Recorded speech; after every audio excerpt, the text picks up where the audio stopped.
Hey everybody, welcome back to another episode of CSGO Scores and News. Today is June 19th. Let's get right into the scores. First, we have the losers match for Group A of DreamHack Summer.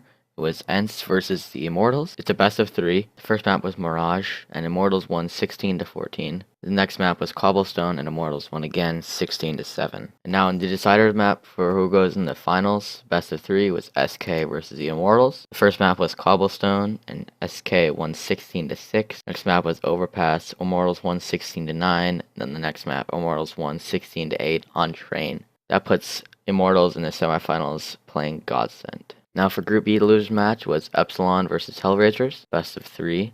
First map was Nuke, and Epsilon won 16-10. The next map was Mirage, and Epsilon won again 16-13. Now the decider match for the last person that goes in the semifinals was Ninjas in Pajamas versus Epsilon Esports. NIP won the first map 16-13 on Overpass, and the next map they won 16-14 on Cash. Now that will mean NIP will play Astralis in the semifinals tomorrow. So the full semifinals for tomorrow is going to be Astralis versus NIP and Godsend versus Immortals. And now on to news. The only real thing we have is that Jason Lake, who is the owner of Complexity Gaming, he wrote a letter to Gabe Newell or Gaben or whatever you want to say to relook into the banning of Braxton Pierce or Swag, who was on iBuyPower and he got banned. He sent a really long letter, which I will read out to you. He said, "Dear Mr. Newell, my name is Jason Lake. Perhaps you've heard of me, but most likely you have not. To many of your loyal customers, I'm known as one of the founding fathers of American esports. I have devoted the past 13 years of my life to professional gaming, and Counter-Strike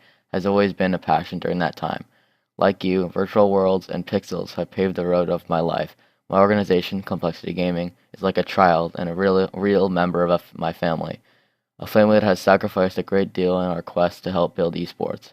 While you are a great man who has built an empire, I'm a simple man just trying to help foster the dreams of competitive gamers. I see these things only to provide you with a basic background of who I am. I'm a husband, a father, and a gamer. I'm also a believer in second chances. I humbly write to you today in the hope that you and your CSGO division will reevaluate the lifetime ban of Braxton Pierce. To be clear, I do not claim the punishment does not fit the crime. As a man who has invested as much of his life and lifetime savings into competitive gaming, I absolutely abhor the idea of match fixing.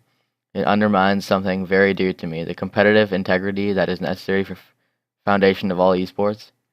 I find lifetime bans to be completely appropriate for responsible adults who would callously erode the foundation while seeking personal gain.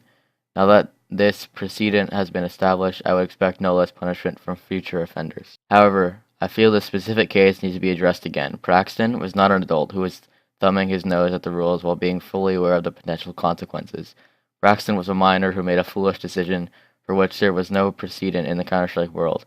He was young and easily influenced by his older teammates. This is what continues to nag my conscience.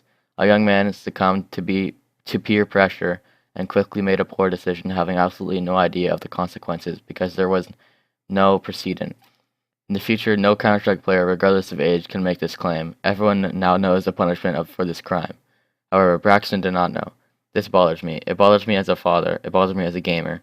I feel in this specific case, justice wasn't served. Yes, the punishment fits the crime, but sometimes there's a unique case that deserves a sincere review. I believe this is that case. Situational clemency brings humanity into any law or rule set. I believe this is that situation. I want to make it clear that I have zero to gain from this humble plea. Braxton does not play for my organization. I am taking my time to write you this letter because it's the right thing to do. It's easy to ignore a situation and not give a damn when you don't stand in to benefit for the change. However, I choose to give a damn. As a fellow gamer and loyal Valve customer and supporter, I sincerely ask that you and your team give Braxton's case another review. I believe that you will, Mr. Newell. Why? Because you've always given a damn as well. That's why we love you. Thanks in advance for your consideration. Best wishes, Jason Lake. Be sure to use code CSGO Scores News on CSGOstrong.com for a free $1 to bet with. Hope you guys all enjoyed this episode of CSGO Scores and News. Sorry for the late upload. So I'm going to upload another one today. Hope you guys all enjoyed, and I will see you in the next one.